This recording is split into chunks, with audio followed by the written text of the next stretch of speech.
Thank you.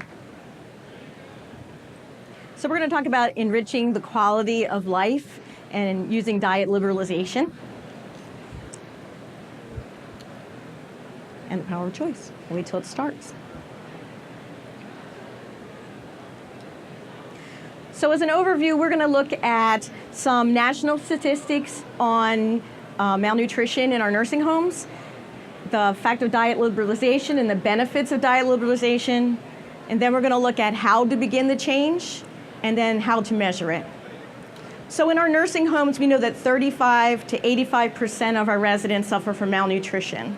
But if we actually give them food choice, we can decrease that risk greatly. So in 2011, Pioneer Network released the dining practice standards, and they supported the regular diet first, and then they said liberalizing diets should be the norm, and restricted diets should only be used by the exception. So what we should do first is eliminate those horrible sodium restrictions, because they decrease people's intake and then create a negative outcome of weight loss. So what should we do instead? Well, instead we should focus on our texture modifications, because that's what's really important in long-term care, especially for the people with swallowing difficulties, so we can improve the aroma and the taste of the food and make it safe for them to eat.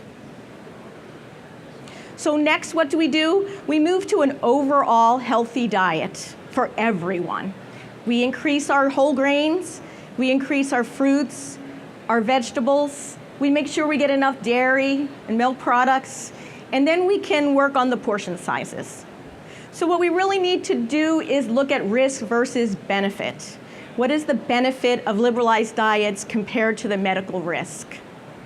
And when we do that, we find that in most of the long-term care settings, the benefits far outweigh the risk. So some of the benefits are it promotes resident satisfaction. We all want to do that. It improves intake.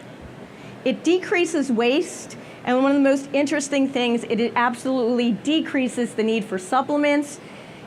And when you look at regulations and F325 for nutrition, if we do not give our residents choice and put them on a diet they didn't approve of and didn't want, they're going to lose weight, and we're definitely going to have negative outcomes. So now we need to know how to begin the change. Well, as we learned this morning in the morning conference, change starts at the top. Change starts with your leaders, your administrators, and then we work it down. So after the administrators that buy into the change, then we have to go to our medical directors. Our medical directors, our physicians, and then our case managers in our hospitals that are referring people. Because a little education of risk versus benefit is going to go a long way in relieving their anxiety about hospital readmissions, which is their big focus. Then we move to the other departments. We move to nursing. We move to activities. We move to everyone that has anything to do with food that we're giving to our residents every day, and make sure everyone is on the same page. Then we do family forums. We do community seminars, and we make sure that the families and the friends and the community groups and everybody that's bringing food into the facility and feeding people when they go out to the homes are all on the same page. Then we go to change the diet orders. And while we're changing the diet orders to just regular and textures, we need to look at those supplement orders. And if we can, we need to decrease those supplements, and we need to begin with real food first.